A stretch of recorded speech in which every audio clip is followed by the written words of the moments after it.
में खुशामदीद। मैं हूं शाइस्ता यूसुफ। पाकिस्तान में कोरोना वायरस की सूरत हाल काबू में नहीं आ रही है। आज 78 अफराद जाँ बहक हो गए हैं, जबकि 4000 के करीब नए केसेस भी सामने आ चुके हैं। दूसरी तरफ मुल्क में ज्यादातर शोबे खुल गए हैं और आवाम की सरगर्मियां बहाल हो चुकी हैं। वजीर आजम ने सयाहत का शोबा खोलने का भी ऐलान किया है और आज कराची में ट्रांसपोर्ट खोलने की भी इजाजत दे दी गई है। क्या कोरोना को कंट्रोल करने के लिए ये दुरुस्त हिकमत अमली है? नैब ने आज कौमी असेंबली में अपोजिशन लीडर शहबाज शरीफ को तलब किया था, लेकिन वो पेश नहीं हुए। उन्होंने अपना तहरीरी जवाब जमा कराया और पेशकश ये की कि वो वीडियो लिंक या स्काइप के जरिए तहकीकात के लिए हाजिर हैं, लेकिन नैब के लिए ये काबिल कबूल नहीं है। क्या ये दुरुस्त अमल है? पुलिस में इस्लाहात का नारा लगाकर इक़्तिदार में आने वाली पीटीआई ने पंजाब पुलिस के बजट में 3 अरब रुपए की कमी कर दी है। पुलिस जब कोरोना के खिलाफ लड़ाई में मुसलसल मसरूफ़ अमल है, तो क्या हुकूमत को इन हालात में ये फैसला करना चाहिए था? आज के मेहमानों का मैं तारुफ आपसे कराई दी। Lieutenant general retired Amjad Shoaib sahab हमारे साथ मौजूद होंगे। इसके साथ तजियाकार नासिर बेग चुगताई साहब हमारे साथ मौजूद होंगे। नज़ीर लगारी साहब ने भी हमें ज्वाइन किया है। कामरान यूसुफ साहब भी हमारे साथ मौजूद होंगे और इसके साथ साथ मुबश्शिर बुखारी भी हमारे साथ मौजूद होंगे। प्रोग्राम के पहले सेगमेंट की जानिब बढ़ते हैं। पाकिस्तान में कोरोना वायरस की सूरत हाल हर दिन के साथ मजीद ख़राब हो रही है। आज के दिन की अगर हम बात करते हैं तो आज के दिन 4000 के करीब नए केसेस सामने आ चुके हैं और दूसरी तरफ सूरत हाल ये नज़र आ रही है कि सिंध हुकूमत ने कराची में ट्रांसपोर्ट खोलने की इजाज़त दे दी है। वज़ीर आज़म इमरान खान ने सयाहत का शोबा भी खोलने का ऐलान कर रखा है। हमारा सवाल ये है कि लॉकडाउन की मौजूदा सूरत हाल में क्या कोरोना केसेस कंट्रोल हो पाएंगे? नासिर बेग चुगताई आपकी जानिब आऊंगी, क्या कहते हैं आप? मेरा ख्याल है कंट्रोल तो अब कुछ नहीं हो सकता। अब कोरोना हमें कंट्रोल करेगा।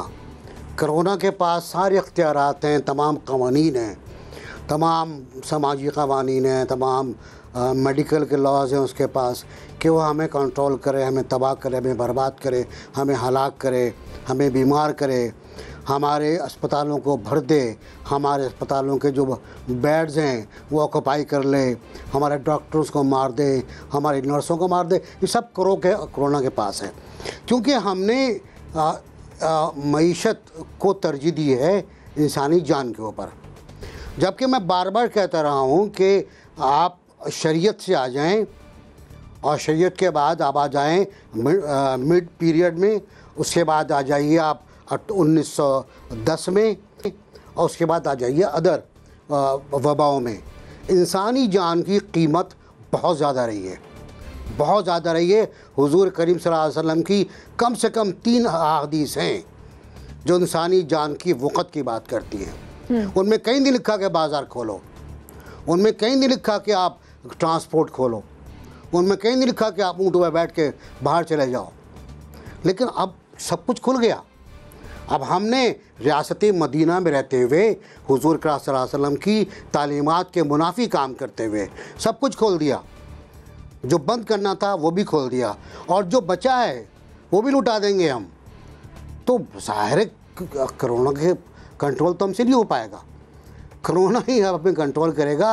अब अल्लाह ताला खैर करे, दुआ करें, दिए जलाएं, कुरान शरीफ पढ़ें, सूरह मुल्क पढ़ें, सूरह यासीन पढ़ें, अपने ऊपर दम करें, दम के बाद पानी पढ़ें और उसके बाद बीमार हों तो हिम्मत तो डॉक्टर के पास चले जाइए। डॉक्टर के पास जाएंगे आप तो आपको बताएगा इतने लाख रुपए डिपॉजिट जमा करा दो। उसके बाद आप सिविल अस्पताल जाएंगे। मेरा सबको मशवरा ये है कि अगर बीमार हो तो पहले सिविल जाएं और जीना जाएं, तो शायद उन्हें बेड मिल जाए, अदरवाइज़ उनको बेड नहीं मिलेगा। ठीक हो गया। तो आपके ख्याल में जो मौजूदा सूरत हाल है इसमें कोरोना केसेस को हम कंट्रोल नहीं कर पाएंगे? नहीं, हरगिज़ नहीं। ठीक हो गया, आपका पॉइंट आ गया। अब ठीक है, आपका पॉइंट आ गया। नज़ीर लगारी साहब, आप क्या समझते हैं कि जो लॉकडाउन की मौजूदा सूरत हाल इस वक्त चल रही है, सैटरडे संडे को लॉकडाउन होगा, बाकी जो 5 दिन है उनमें 9 to 5 जो है होगा, ऐसी सिचुएशन में आप क्या समझते हैं कि वाकई हम कोरोना केसेस को कंट्रोल कर पाएंगे?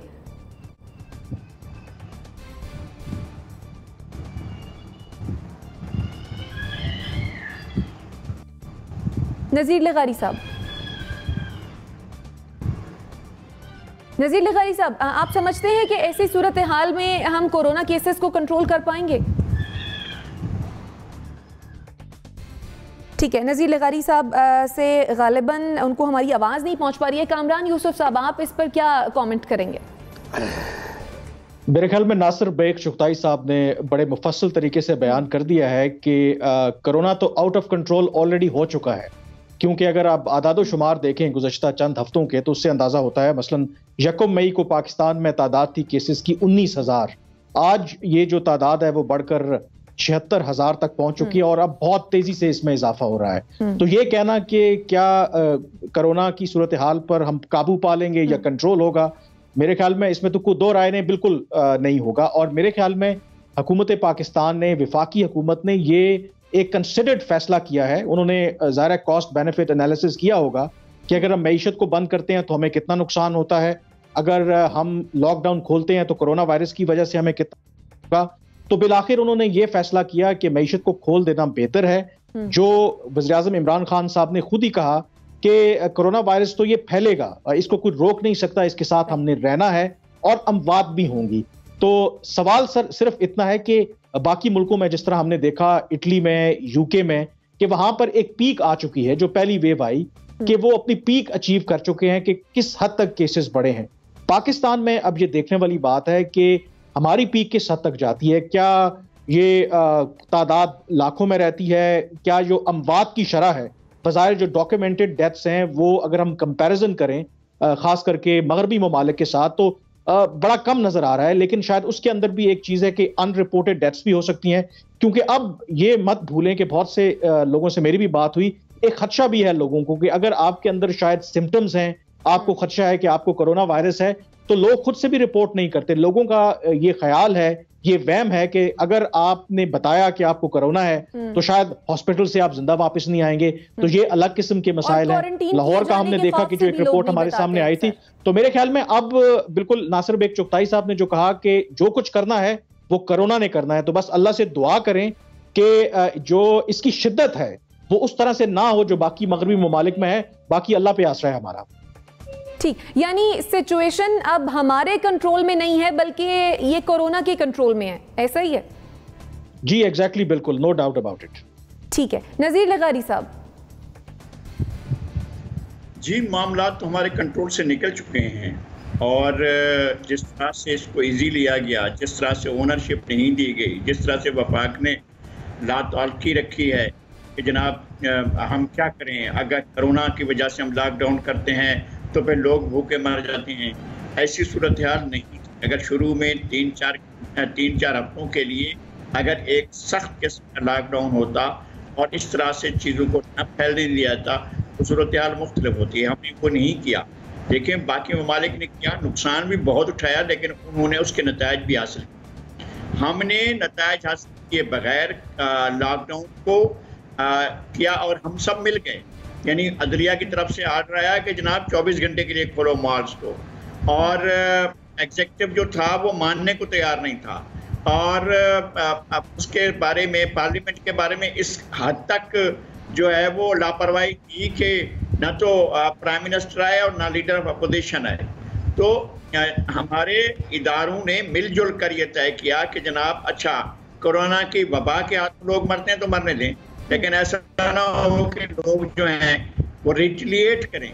लेकिन कोई एक वाकया भी रिटेलिएशन सबब बन सकता है, इस बात को हम नज़रअंदाज नहीं कर सकते। हुआ क्या है कि अमेरिका में क्या हुआ हमारे सबके सामने है, किस तरह से एक वाक़े ने पूरे अमेरिका के टोलो अर्ज में आग लगा दी है। तो ये बात लोगों को समझ में नहीं आती। अच्छा, हम समझते हैं कि चूंकि हम एक ताकतवर इस्टेब्लिशमेंट है तो अमेरिका से ताकतवर इस्टेब्लिशमेंट तो कोई भी नहीं, और हम जो चाहेंगे कर लेंगे, मनमाने नताइज भी हासिल कर लेंगे और लोगों को चुप भी करा देंगे। बिजनेस तो बिजनेसमैन का चलेगा, उसका तो नहीं रुकना चाहिए। बाकी गरीब का क्या बनता है? अब तक गरीब तो कोई उसकी जिंदगी में तो बेहतरी नहीं आई है। अच्छा, कोरोना ना भी आता तो क्या हमने लोगों को खुशहाल बना रखा? हमारी आधी आबादी तो वैसे ही गुर्बत की लाइन के नीचे है। उनको तो उस वक्त भी पता नहीं होता है जब कोरोना नहीं था, उस वक्त भी उनको ये मालूम नहीं होता था कि आज शाम का खाना कैसे खाएंगे, कल दिन का सुबह के वक्त बच्चों को नाश्ता मिलेगा नहीं मिलेगा। हमने वो दिन देखे हैं, हमने वो वक्त देखा है जब बच्चों को नाश्ता नहीं मिलता तो क्या होता है, और जब बच्चों को रात का खाना नहीं मिलता तो क्या होता है। तो हमारी हुकूमत ने इस बात की परवाह नहीं की। एक सेवियर किस्म का, एक बहुत ही खतरनाक किस्म का वायरस है जो दुनिया भर में फैल चुका है। हमने और हमारे साथ तमाम इदारों ने मिल मिलाकर यही फैसला किया कि नहीं जी, इसकी जरूरत नहीं है और लॉकडाउन नहीं होना चाहिए।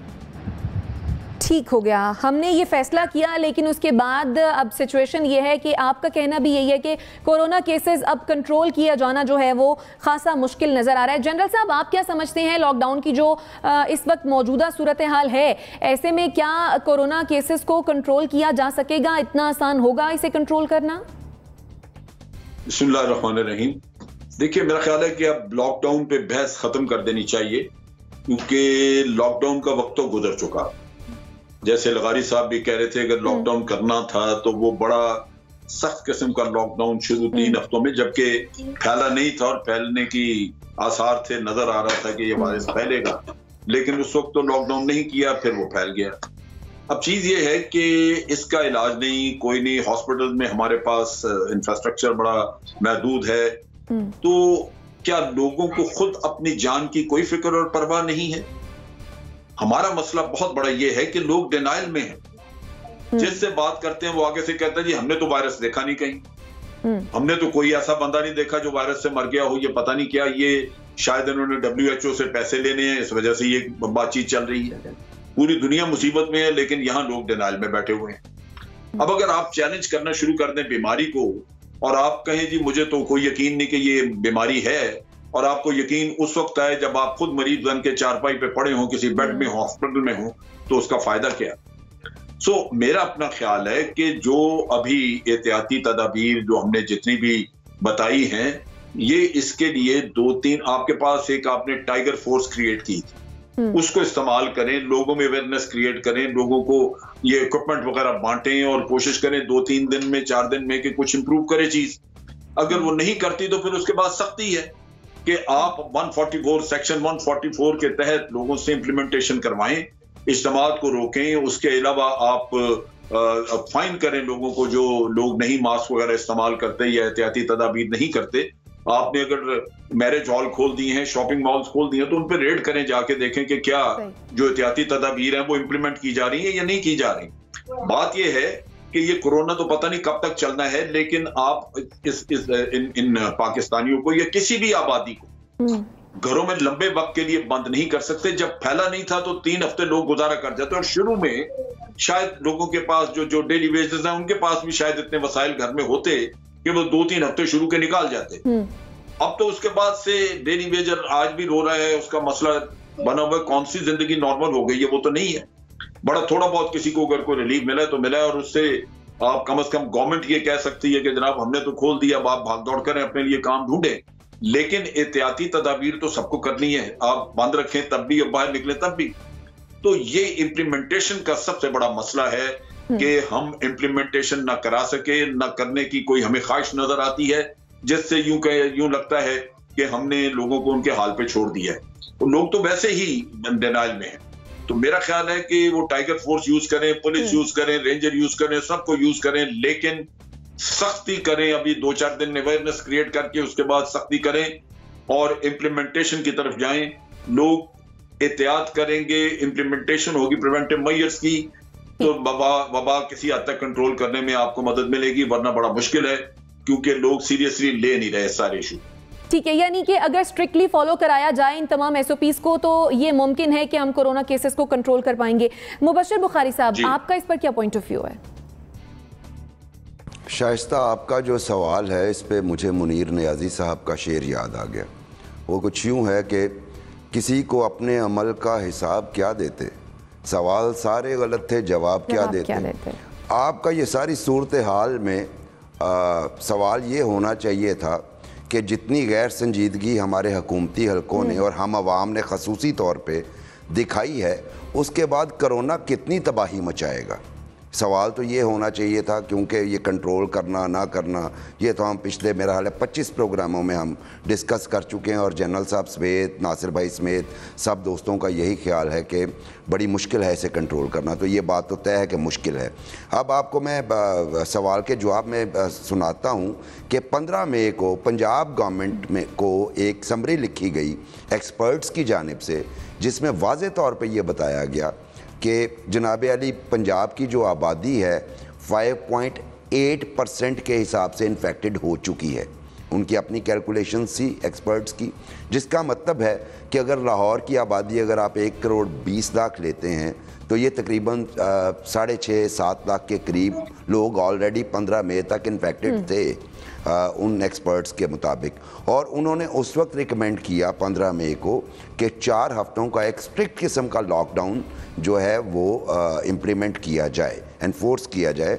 और उस पर गवर्नमेंट अभी सोचने ही बैठी थी कि दरमियान में हमारा मुकद्दस सुप्रीम कोर्ट आ गया और उन्होंने जो रही कही सही कसर थी वो भी निकाल दी और सारा हर किस्म का लॉकडाउन ख़त्म कर दिया। अभी लाहौर की सूरत हाल आपको बताऊं कि अगर खुदा न खास्ता हमारे किसी कोलीग को, हमारे बहुत सारे सहाफ़ी दोस्तों को हुआ है, यकीन कीजिए कि उन्हें बेड यहाँ पे किसी भी हॉस्पिटल में अवेलेबल नहीं है आज तक की तारीख में, चूँकि सैचुरेटेड हो चुके हैं तमाम हॉस्पिटल। लोग घरों में इलाज कर रहे हैं, डॉक्टर्स फ़ोन पे एडवाइस कर रहे हैं। अगर आपने कोई IV वगैरह पास करवानी है उसके लिए आपको टेक्नीशियंस नहीं मिल रहे। तो ये सूरत हाल है। अब तो बात बिल्कुल नासिर भाई ने, जनरल साहब ने, लगारी साहब ने और हमारे चौथे दोस्त ने बिल्कुल सही फरमाई कि अब जो भी खेल खेलना है कोरोना ने खेलना है। इसमें वही बात है कि अगर आप 144 इम्पोज करके SOPs पे अमल दरामद करवा सकते हैं। मसलन मैं आपके स्टूडियो में बैठा हूँ, ये मास्क मेरे हाथ में है, ये जो ही मैं माइक हटाऊँगा ये मास्क मैं ऑन कर लूँगा। सैनिटाइज़र आपके दफ्तर के गेट पे लगा हुआ है, सैनिटाइज़र मेरी गाड़ी में मौजूद हैं। उसके अलावा मैं गैर ज़रूरी तौर पर घर से नहीं निकल रहा। तो ऐसे SOPs को अगर फॉलो कराएंगे तो शायद हम डैमेज कंट्रोल कर पाएँ और वो डैमेज जो है कम कर पाएँ। उसके अलावा जो है मुझे कोई सलूशन नज़र नहीं आता। ठीक है, यानी डैमेज कंट्रोल किया जा सकता है लेकिन कोरोना केसेस जो हैं वो कंट्रोल नहीं किए जा सकते, यही आपका पॉइंट है? जी जी, मैं पहले मुबशिर बुखारी साहब, ठीक है जी, NVC आप बताइए। मैं कह रहा था कि कल SOPs की बात हो रही थी, SOPs पे अमल किया जाए। मैं नहीं समझता कि मुझे उस पर हंसी आई होगी। मैं आपसे बहुत संजीदा हो गया कि हम किन SOPs की बात कर रहे हैं। हम ज़िंदगी भर SOPs की बात करते रहे, उस पर अमल नहीं किया। हमने लॉस पे अमल नहीं किया, हमने कवानीन पे अमल नहीं किया, हमने हेलमेट के लॉ पे अमल नहीं किया, हमने मोटरसाइकिल की नंबर प्लेट के लॉ पे अमल नहीं किया, हमने एक जगह से दूसरी जगह बजरी ले जाने वाले ट्रक्स को नहीं रोका जो गैर कानूनी तौर पर ज़मीन खोदते हैं, इलाकों खोद जाते हैं। अगर हम अब भी रुक जाएं और इन गैर SOPs पर अमल ना करने वालों पर इक़दाम खुदकुशी का मुकदमा कायम कर दें और पकड़ के जेलों में डाल दें इनको हम, तो शायद कुछ लोग रुक जाएं। लेकिन कोरोना नहीं रुकेगा आपसे। कोरोना शायद थोड़ा ठहर जाए, थोड़ी स्पीड कम कर ले, रुकेगा नहीं। अब ये अपना खराज लेकर जाएगा। सही, वही जैसे मुबशिर बुखारी साहब ने भी कहा कि डैमेज को किसी हद तक कंट्रोल किया जा सकता है लेकिन केसेस को कंट्रोल करना शायद ही मुश्किल हो। नाज़रीन, प्रोग्राम की दूसरे हिस्से की जानिब बढ़ते हैं और बात करते हैं शहबाज शरीफ के हवाले से। कौमी एहतसाब ब्यूरो की जानिब से शहबाज शरीफ को आमदन से ज़ायद सासाजात केस में तलब किया गया था, लेकिन आज वो पेश नहीं हुए हैं और उन्होंने तहरीरी जवाब जमा करवा दिया है। उन्होंने मुल्क में कोरोना की सूरत हाल के पेश नज़र पेशकश ये की थी कि या तो वीडियो लिंक या फिर स्काइप के ज़रिए उनसे तहकीकात की जा सकती है। इस पर मरियम औरंगजेब ने गुफ्तगू की है, क्या कहा है आपको वो सुनवाते हैं। पहले इस वक्त लाठी चार्ज किया जा रहा है। क्या किया? ये है नैब न्याजी गठजोड़। पार्लियामान में ऑपोजिशन की लीडर की आवाज को बंद करना मकसद है, नालायकी और चोरी छुपाना मकसद है। ठीक, तो गुफ्तगू आपने सुनी और हमारा सवाल ये है कि मौजूदा सूरत हाल में नैब की जानिब से शहबाज शरीफ की गिरफ्तारी की कोशिश, क्या ये दुरुस्त अमल है? कामरान यूसुफ साहब। देखिए, मैं लार्जर इशू पे बात करूंगा। अफसोस होता है कि पाकिस्तान में अफसोस के साथ कहना पड़ता है कि 72 सालों से 73 सालों से एक ही स्क्रिप्ट चल रहा है, एक ही कहानी है, सिर्फ किरदार बदलते रहते हैं। एहतसाब के नाम पर कभी सियासी इंतकाम का निशाना बनाया जाता है, कभी हुकूमतें गिराई जाती हैं, कभी हुकूमतें बनाई जाती हैं। मतलब ये बात अपनी जगह बिल्कुल ठीक है कि लोगों ने इस मुल्क से पैसा भी बनाया, करप्शन भी की, लेकिन सवाल ये है कि ये एहतसाब कब हम इसको लॉजिकल एंड पर लेकर के जाएंगे। मतलब 90s में हमने देखा पीपल्स पार्टी और PMLN एक दूसरे के दरपैर रहे। फिर 99 में जब मुशर्रफ साहब आए तो उन्होंने एहतसाब के नाम पर इंतकाम का निशाना भी बनाया और अपने इक़्तिदार को तूल देने के लिए फिर लोगों को अपने साथ शामिल भी किया, लेकिन आज तक एहतसाब नहीं हुआ। अगर इस मुल्क में एहतसाब होना है तो फिर अक्रॉस द बोर्ड एक कड़ा एहतसाब हो। फिर आप मुकद्दस गाय नहीं होनी चाहिए इस मुल्क में। फिर ये नहीं देखना कि क्या किस पार्टी से उसका ताल्लुक है, किस इदारे से उसका ताल्लुक है, लेकिन जो भी करना है वंस एंड फॉर ऑल करें। ये जो तमाशा आज भी अभी भी लगा हुआ है, हम इससे पहले कोरोना की बात कर रहे थे और भी बहुत से चैलेंजेस हैं। पाकिस्तान का ये मसला नहीं है। अगर एहतसाब करना चाहते हैं तो एक ही दफा करें। अभी भी मैं आपको ये बता सकता हूं कि शहबाज शरीफ साहब हो सकता है अरेस्ट भी हो जाएं, फिर तहरीकें चलेगी, फिर कुछ होगा, फिर जमानत पे बाहर आ जाएंगे और हम उसी सर्कल में घूमते रहेंगे। जो असल इशू इस वक्त पाकिस्तान का मेरे ख्याल में वो पाकिस्तान की मईशत है, और वो ऐसा प्रॉब्लम है कि जो शायद शरीफ फैमिली को, शायद भुट्टो फैमिली को, इमरान खान साहब को और जो हमारे मेंबर पार्लियामेंट हैं, जो वुज़रा हैं, इनको तो अफेक्ट नहीं करेगा, लेकिन आम लोगों को अफेक्ट करेगा। अब मतलब मईशत की जब मैं बात इसलिए कर रहा हूं कि सब्सटेंटिव फिगर्स हैं हमारे पास कि जब तहरीके इंसाफ की गवर्नमेंट ने इक़्तिदार संभाला तो उस वक्त पाकिस्तान की मईशत का जो साइज था वो $316 बिलियन था। एक साल इनको गुजरा, वो कम होकर $280 बिलियन पे आ गया। आज पाकिस्तान की मईशत का साइज $265 बिलियन है। पर कैपिटा इनकम अपनी जगह पे कायम है। रिकॉर्ड इजाफा हुआ है पाकिस्तान की कर्जों में। अगले माली साल में रिकॉर्ड नए कर्जे लेने जा रहे हैं। ये वो सब्सटेंटिव इश्यूज हैं जिसके ऊपर तहरीके इंसाफ की हुकूमत की परफॉर्मेंस बिल्कुल निल है। और पाकिस्तान की मईशत सिर्फ उसी वक्त तरक्की कर सकती है जब आपके मुल्क में पॉलिटिकल स्टेबिलिटी आएगी। जब कभी एहतसाब के नाम पर आप मईशत को रोकेंगे, कभी इंतकाम का निशाना बनाएंगे, तो ये मुल्क नहीं चल सकता। जो भी करना है मेरे ख्याल में एक ही दफा करें। अगर आप तमाम ऑपोजिशन को जेल में डालना चाहते हैं तो एक ही दफा डाल दीजिए, लेकिन कम से कम जो पाकिस्तान के असल मसाइल हैं उनके ऊपर तवज्जो देने की जरूरत है। अदरवाइज ये मुल्क कभी भी अपने मसाइल, जिस मसाइल में हम घिरे हुए हैं, उनसे निकल नहीं पाएगा। ठीक है, यानी पॉलिटिकल स्टेबिलिटी लाने की जरूरत है और असल मसाइल को एड्रेस करने की जरूरत है। जनरल साहब, आप क्या समझते हैं ऐसे वक्त में शहबाज शरीफ की गिरफ्तारी की कोशिश, क्या ये दुरुस्त है?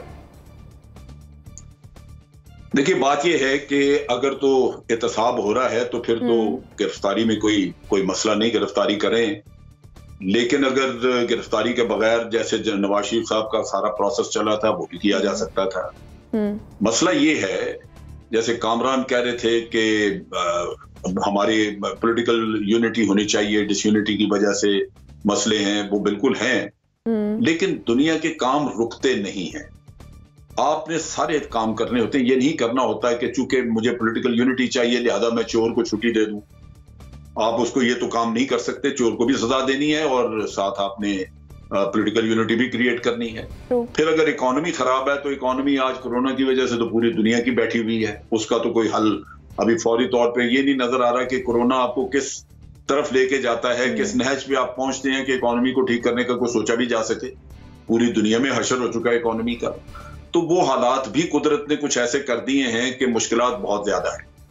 लेकिन बात यह है, मैं इस चीज को यूं देखता हूं कि अगर मिसाल के तौर पे क्रॉस द बोर्ड नहीं भी हो रहा तो एक पार्टी आके अगर इस दूसरी पार्टी के मुखालिफ पार्टी का कर रही है तो बड़ी अच्छी बात है। अगली दफा जब दूसरी पार्टी आएगी तो वो इसका कर दे, क्योंकि ये प्रोसेस इस कहानी के तहत छोड़ा नहीं जा सकता कि चूंकि क्रॉस द बोर्ड नहीं है लिहाजा जनाब आप सबको छुट्टी दे दे। भाई इन्होंने खाया तो है ना। कोई कह सकता है कि यार इन्होंने माल नहीं बनाया, कोई कह सकता है कि इन्होंने ज़लज़ले वालों के पैसे नहीं खाए। कोई ऐसी चीज नहीं है जो उन्होंने पैसा बनाने के लिए छोड़ी हो। कोई सिरा पकड़ने आप इस मुल्क को निचोड़ने का काम इन्होंने इतनी महारत से किया है कि आप सोच नहीं सकते। लेकिन दुख यह है कि इनके लिए सजा नहीं होगी, यह सारा ड्रामा रहेगा। यह सिस्टम होस्टेज है करप्ट आदमी का। जहां इक्तदार और करप्शन इकट्ठी है वहां आपको सजा देना बहुत मुश्किल हो जाता है। ये लोग इक्तदार में रहे हैं, करप्शन तब की है, स्याह सफेद के मालिक रहे तब इन्होंने करप्शन की है। क्या आप सोच सकते हैं कि ये आपको आसानी से सबूत पकड़ा देंगे, या ये कि ये सिस्टम को जानते नहीं है कि उन्होंने खरीदना कैसे है? जितने भी मेगा करप्शन केसेस हैं, सिंध के देख लें, पंजाब के देख लें, केपीके के देख लें, कोई चला आगे? हमने ये ड्रामा तमाशा देखा, उसके बाद ठंडा पड़ गया, जमानतों पे लोग बाहर निकल गए, कोई सजा नहीं। नैब ने कमजोर सी इंक्वायरी की, उसके जितने लूप होल्स हैं वो दूसरी साइड को बता दिए कि ये एक्सप्लॉइट करो तुम।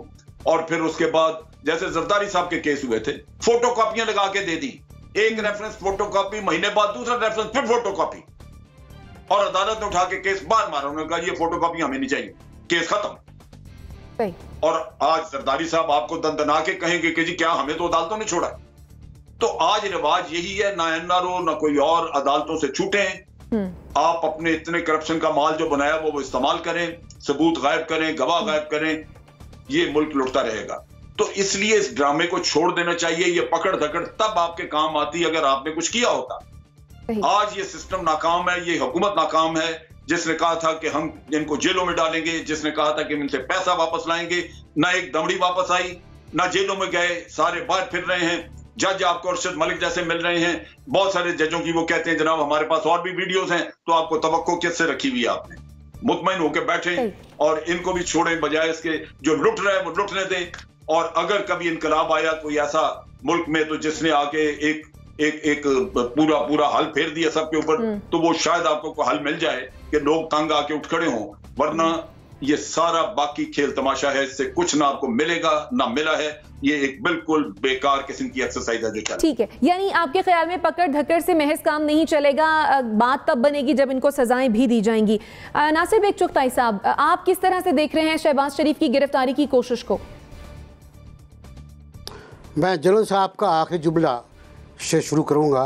कहते हैं ना मिसरा तरह कि ये सब फजूल है, ये सब बेकार है, ये सब ड्रामाबाजी है, ये सब दिखावा है। और आज जो रियलिटी शो हुआ है 1-1.5 घंटे का लाइव ब्रॉडकास्ट, वो तो कमाल हो गया ना कि नैब का काफिला रवाना होता है और उसमें सैकड़ों पुलिस वाले होते हैं, उसमें सैकड़ों ट्रक होते हैं, वो पूरे इलाके को घेरता है। लाइव चल रहा है, धड़कते के यहाँ से लाइव, वहाँ से कट, वहाँ से वो भी चल रही है, उसका इंटरव्यू चल रहा है। एक लाइव ब्रॉडकास्टर शहबाज शरीफ जो एक फजूल आदमी हो गए थे, जो घर बैठे हुए थे, जो गोशा नशीन थे, जो अपने हुजरे में थे, उनको अचानक आपने फिर दोबारा लीडर बना दिया। वो दोबारा इंटरनेशनल मीडिया पर आ गए। वो अचानक पाकिस्तानी टेलीविज़न के तमाम स्क्रीन्स पर लाइव उनका मॉडल टाउन आ गया। और वहाँ आहन पोश पुलिस वाले और जनाब चंद अफराद उनके ख़िलाफ़ नारे लगाते हुए, और फिर भी नहीं मिले ना वहाँ शहबाज शरीफ, जबकि इत्तला ये थी कि वो उस घर में मौजूद हैं। और 1 घंटे बाद, 1 घंटे की तलाशी के बाद गालिबन गमले भी तलाश कर लिए गए ना, शहबाज शरीफ नहीं मिले उनको। वो फिर चले गए, जा रहे हैं सुना है जाती उम्रा। तो मुझे दाग का शेर याद आ गया, क्योंकि मुबश्शिर साहब ने, बुखारी साहब ने पढ़ा था शेर कि रुख रोशन के आगे शम्मा रख के वो कहते हैं इधर जाता है देखें या उधर आता है परवाना, कि जाती उम्रा जाता है या मॉडल टाउन जाता है, वो कहीं और चला गया है। तो ये जो आज का अमल था ये इंतहाई बेकार था। इस पर करोड़ों रुपए खर्च हुए।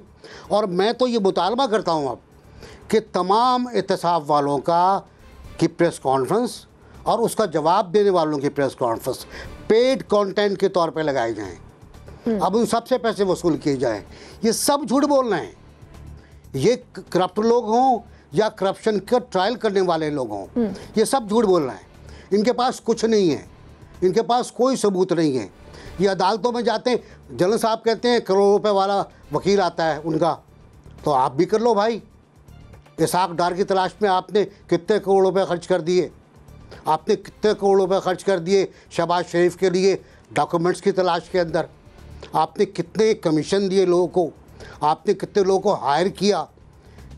ऑडिट तो करें ना नैब का, नैब के अखराज का ऑडिट करें, फिर हिसाब लगाएं कि कितना पैसा खर्च हुआ, कितना पैसा वापस आया सियासतदानों से, और कितने को सज़ा हुई सियासतदानों को।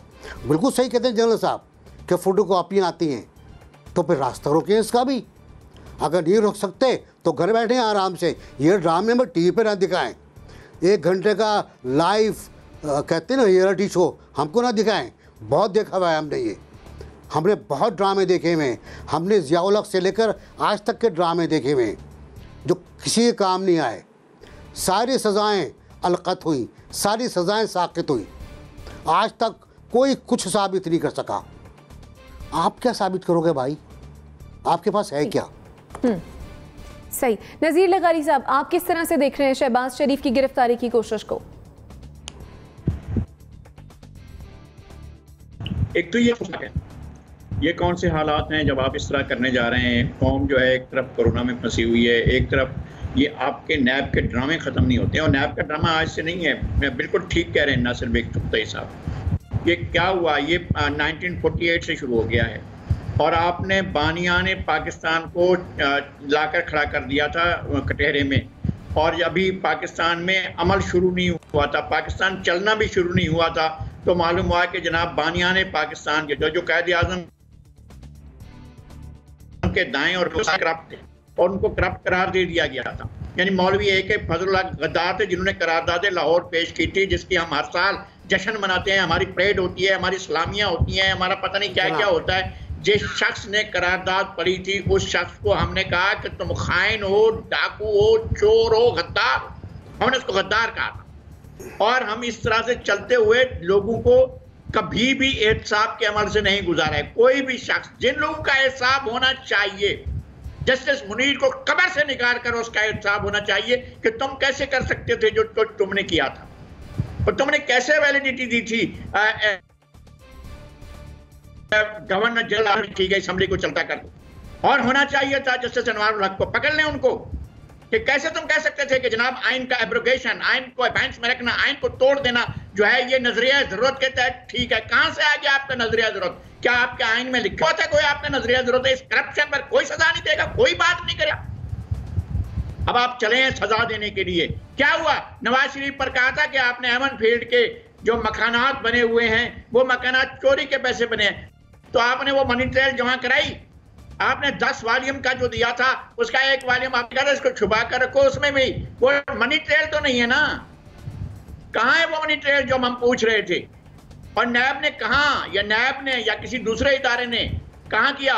उनको तो कहा गया कि तुमने बेटे के इदारे में नौकरी की थी और तुम्हारी ये तनख्वाह मुकर्रर हुई थी, वो तनख्वाह तुमने जाहिर नहीं की, लिहाजा तुम नाअहल हो। 2 जज साहिबान ने नाअहल करार दिया था, एक सिटिंग चीफ जस्टिस और इनके एक पेशरो चीफ जस्टिस। उन्होंने कहा था कि जी आप नाअहल हो, ठीक है जी नाअहल हो गए। फिर आपने मुकदमा बनाया, जो भी हुआ, लेकिन असल बात इस्टेब्लिश हुआ कि नहीं हुआ? आपने जुर्म को इस्टेब्लिश किया तो नहीं किया। अच्छा, आप चुप कर जाएं तो आप बिल्कुल चुप करके बैठ जाते हैं। बीआरटी जो कई बरसों से 40 अंदर एक अजाब की सूरत में है बीआरटी का कहानी, उसका कोई नहीं बात करता। मालम जब्बा की कोई बात नहीं करता। गई 450 एकड़ जमीन उसकी जो प्राइम लैंड है, जो सोने की कीमत की जमीन है, वो आपने जो है औने पौने दो अपने लोगों को दे दी। और आपसे पूछा गया था, आपने जब हल्फ नहीं उठाया था और आप जब मुंतखब होकर आए थे तो आपसे सवाल किया गया था, आपको बुलाया गया था नैब में और आपने पेशी में जाकर कहा था, आपसे पूछा गया था कि जनाब आप हेलीकॉप्टर इस्तेमाल करते रहे, जरा उसका जवाब तो दें। किसी ने उसका जवाब दिया है? और अभी जो शुगर का आपने सारे का सारा इतना बड़ा तूफान उठाया,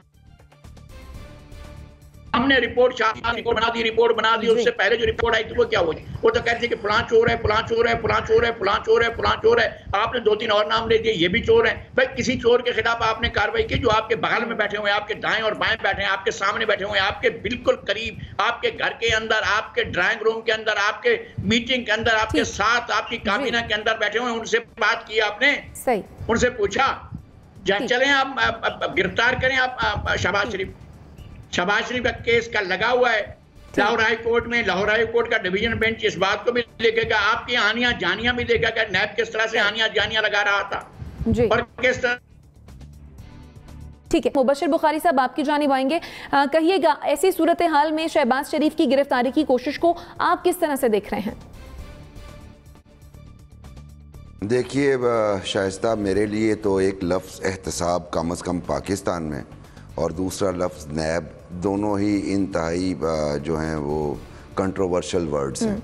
क्योंकि सारे सीनियर्स ने, कामरान ने जो बात कही कि अक्रॉस द बोर्ड तो एक बेसिक किसी भी कंट्री में एहतसाब जो है वो अक्रॉस द बोर्ड होता है।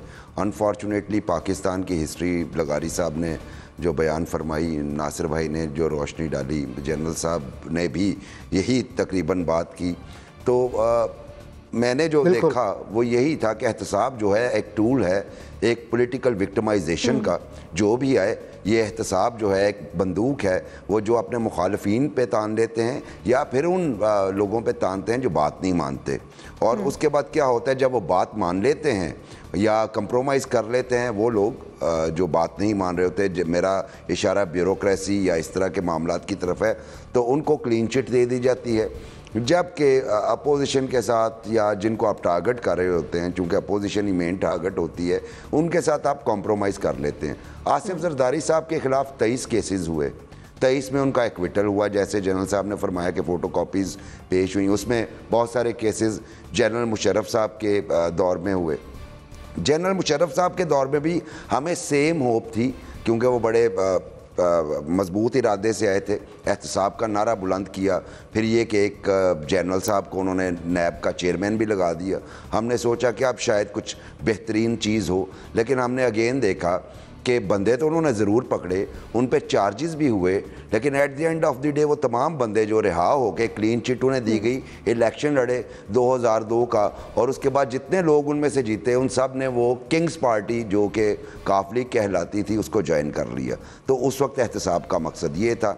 आज के एहतसाब की तरफ आए, हमें फिर बड़ी उम्मीद थी अपने dear prime minister Imran Khan साहब से कि ये जो हैं इतने लंबा इन्होंने नैरेटिव दिया है एहतसाब का, तो कुछ ना कुछ तो करेंगे।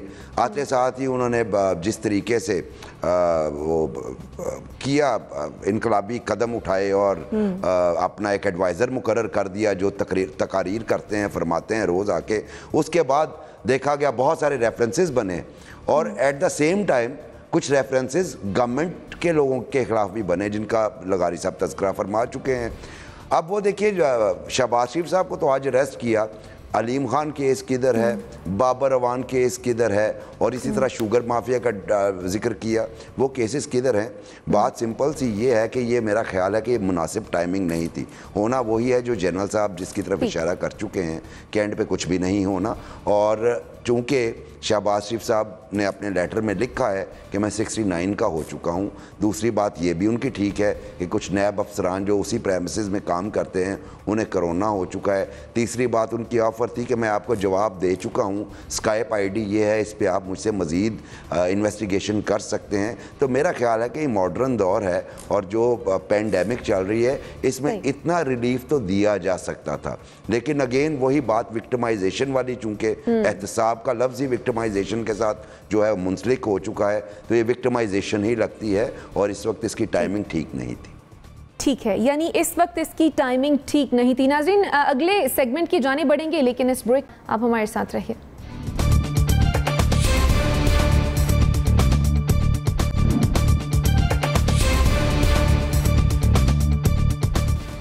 Welcome back after the short break. नाज़रीन, तहरीक इंसाफ की पंजाब हुकूमत ने पंजाब पुलिस के बजट में 3 अरब रुपए की कमी कर दी है।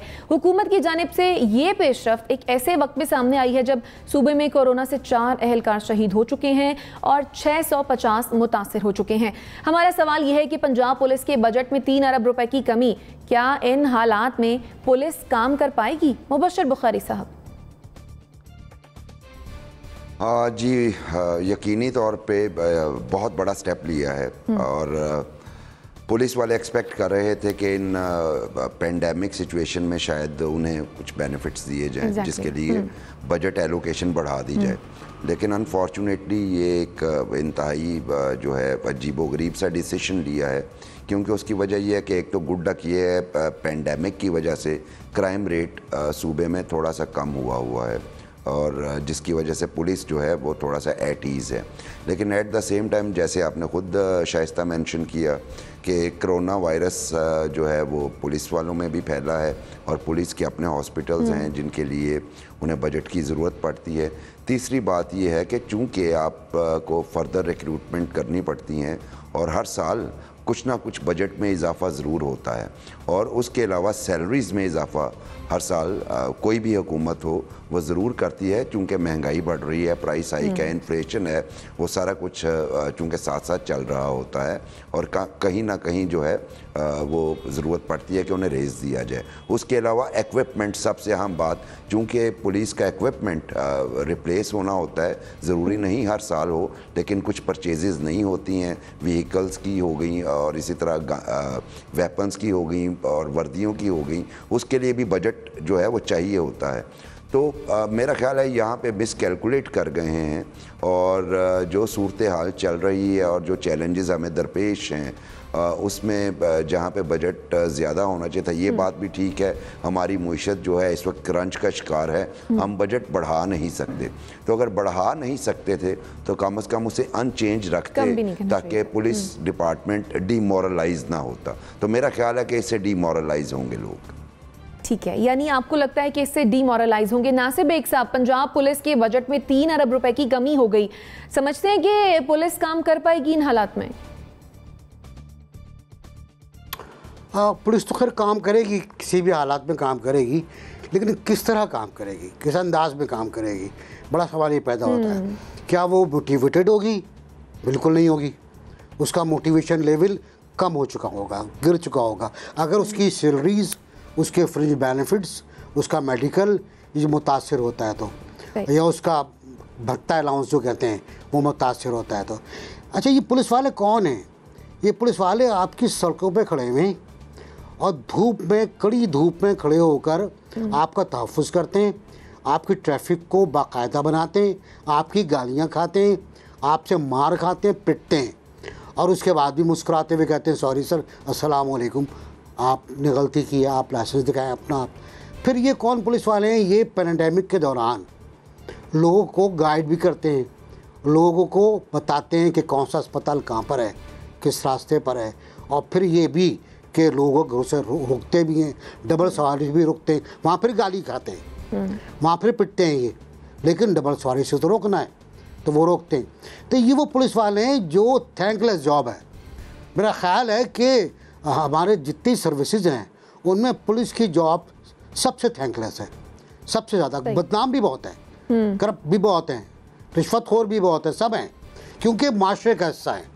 हमारा जो माशरा है उसकी अक्कासी हमारे हर जगह मिलेगी आपको। वो पुलिस में मिलेगी, वो फौज में मिलेगी, वो डॉक्टरों में मिलेगी, वो सहाफ़ियों में मिलेगी, हर जगह मिलेगी आपको। तो जो माशरा है वही वो होंगे। लेकिन 3 अरब क्यों कम किए गए, इसका कोई जवाब सामने नहीं आया है। अगर 3 अरब रुपए इसलिए कम किए गए कि प्राइम मिनिस्टर ने खर्च कम करने को कहा है, तो क्यों कहा है भाई? कौन सा इससे पहले आप मराद दे रहे थे? क्या मराद दी थी आपने पुलिस वालों को? वर्दियों में क्या मराद दी थी? तनख्वाहों में क्या मराद दी थी? क्या मोटिवेशन लेवल उनका बहाल किया था आपने तो और कुछ रहा है उनको। तो मेरा ख्याल ये है कि कमी अगर बेनिफिट्स में आती है, पुलिस वालों के इंडिविजुअल बेनिफिट्स में आती है, तो ये ख़तरनाक होगा। ठीक हो गया, यानी आपके ख्याल में इन हालात में पुलिस के लिए काम करना मुश्किल होगा और ये ठीक नहीं है? नहीं, बिल्कुल बिल्कुल बिल्कुल ठीक हो गया। नज़ीर लगारी साहब, आप क्या कमेंट करेंगे? एक तो ये है कि हमारी इस फोर्स के पास वसाइल वैसे भी कम होते हैं, और फिर ये कि अगर एलोकेशन को आप कहीं कर रहे हैं कि भाई ठीक है ये जगह जो है यहाँ से पैसा बचाकर हम किसी और जगह पर लगाते हैं, तो वो और जगह जो है वो कौन सी है, इसकी वजह से आपको बजट में ये हेर फेर करना पड़ रहा है। ये 3 अरब रुपए यहाँ से जो आपने कम किए हैं, ये बजट के खसारे को कम कर रहे हैं, या आप इस बजट को उठा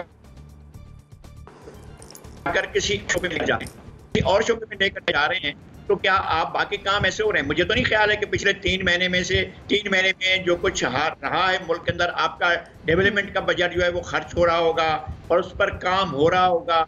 मुझे नहीं ख्याल है ऐसा कि पंजाब का डेवलपमेंट का बजट जो है वो कहीं खर्च हो रहा होगा।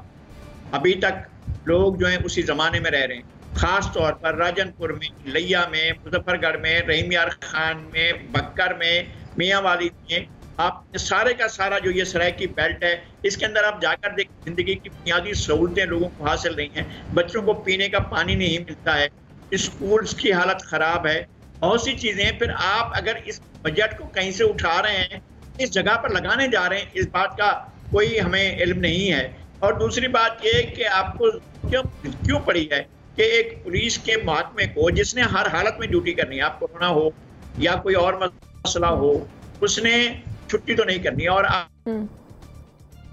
अब लोग इसमें ये जो आपने इत्तला दी है कि मेरे करीब में पड़ोस में हमारे एक दोस्त गुलाम मुर्तज़ा बलोच साहब जो हैं, उनका इंतकाल हुआ है, जो सिंध के सूबाई वजीर थे।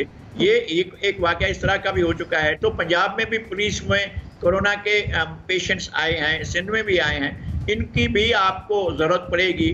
खुदा ना खास्ता अगर कोई इसका विक्टिम होता है कोरोना का, तो आपको उनकी फैमिलीज़ को भी देखना होगा। ये रिवाज नहीं है हमारे यहाँ, इस तरह रिवाज लोग भूल जाते हैं। जब कोई लोग सरकारी खिदमत अंजाम देते हुए अपनी जान से चले जाते हैं तो उनको भुला दिया जाता है और उनके खानदानों को भी भुला दिया जाता है। तो ये सूरत हाल जो है आपने क्यों की है, कम से कम इसका सबब ये बताते कि ये पैसा उठाकर हम फलां जगह पर लगा रहे हैं। ठीक है, यानी अगर कमी की भी गई थी तो बताया जाना चाहिए था कि क्यों ऐसा किया गया। जनरल साहब, आप क्या कहेंगे?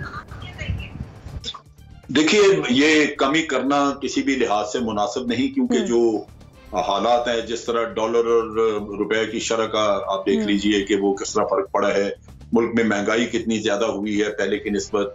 तो उन चीजों को अगर आप सामने रखें तो बजट तो बढ़ाना चाहिए, और अगर आप इस तरह आर्बिट्रेरली कम कर दें तो वो अदारे को चलाना अदारे के लिए बहुत ज्यादा मुश्किलात बन जाती हैं। उनको समझ नहीं लगती कि फिर ये पूरा कैसे करें। इसका एक तरीकाकार है, ये मुझे अंदाजा नहीं कि हुकूमत ने वो फॉलो किया या नहीं। बाज दफा हम अदारे को, किसी भी अदारे को जो मैं जिनसे डील करता रहा हूं, हम उनको खुद टास्क देते हैं, हम उन्हें कहते हैं कि जी वॉलंटरीली आप अपने सारे बजट को रिव्यू करें और फिर आप बताएं कि आप इसमें कुछ कमी कर सकते हैं, क्योंकि हमें मुश्किलात हैं, ये हमें सबको पता है कि इकोनॉमी की मुश्किलात तो बहुत ज्यादा हैं। क्वाइट पॉसिबल कि इस दफा मुल्क की अपने जो रेवेन्यूज इकट्ठे हो वो बड़े थोड़े हों। लगता यही है कि बाहर से आपको रिमिटेंसेस नहीं आएंगी, यहाँ पे रेवेन्यू आपको बड़ा कम कलेक्ट होगा, और उसकी वजह से क्योंकि बिजनेस नहीं है इस वक्त तो रेवेन्यू नहीं आता, तो फिर आप पैसा पूरा कैसे करेंगे। तो हो सकता है कि सब अदारों को कहना पड़े, लेकिन अदारे जब खुद वॉलंटरीली अपने मामला देख के बताते हैं कि जी यहाँ से हम इतना कम कर सकते हैं, यहाँ से इतना कम कर सकते हैं, और ये पूरा टोटल जो हम कम कर सकेंगे वो ये है, तो फिर तो वो अपना मैनेज कर लेते हैं, क्योंकि उन्होंने वॉलंटरीली सारी चीजों को स्टडी करके ये कमी खुद बताई होती है कि हम ये कर सकते हैं। लेकिन अगर हुकूमत खुद इस तरह की कमी कर दे और अदारे की इनपुट ना हो और अदारे से पूछा ना जाए कि आप मैनेज कैसे करेंगे, तो वो फिर बड़ा डिजास्टर्स होता है, उससे मामला बिगड़ते हैं। अब यहाँ पता नहीं कि क्या ये पुलिस ने वॉलंटरीली गवर्नमेंट को फीड किया है कि जनाब ये फिगर्स हैं जो हम कम कर सकते हैं, या अगर हुकूमत ने खुद ब खुद कर दिया है तो वो मुनासिब नहीं है। उससे पुलिस की कारकर्दगी पे असर पड़ेगा, लाजमन पड़ेगा, क्योंकि ये पहले ही बजट हमारे बड़े नपे तुले थे, उसके साथ साथ महंगाई आ गई। इन हालात को अगर सामने रखें तो अदारों के लिए अपने आप को चलाना बड़ा मुश्किल। ठीक है, इदारों के लिए अपने आप को चलाना मुश्किल हो जाएगा। कामरान यूसुफ साहब, पंजाब पुलिस के बजट में 3 अरब रुपए की कमी, क्या समझते हैं पुलिस भरपूर तरीके से अपनी ड्यूटी सरअंजाम दे पाएगी? देखिए, मैं नासिर बेग चुगताई साहब की बात से आगाज करूंगा कि पुलिस जो हमारे यहाँ महकमा है ये बहुत थैंकलेस किस्म की जॉब है, बदनाम भी है, हम उस पर तनकीद भी करते हैं, लेकिन अक्सर औकात हम ये भूल जाते हैं कि जिस तरह बाकी लॉ एनफोर्समेंट एजेंसीज हैं, बाकी लोगों को जिस तरह की फैसिलिटीज हैं, क्या पुलिस के अंदर है? बिल्कुल भी ऐसा नहीं है। अक्सर पुलिस वालों को अगर आप रोड पे जाते देखें तो उन बेचारों के लिए, पुलिस वालों के लिए तो पिक एंड ड्रॉप सर्विस तक अवेलेबल नहीं है। वो रोड पे खड़े होकर अपनी ड्यूटी अंजाम देने के बाद ड्यूटी पे जाने के लिए लोगों से मोटरसाइकिल पर, गाड़ियों पे लिफ्ट मांग रहे होते हैं।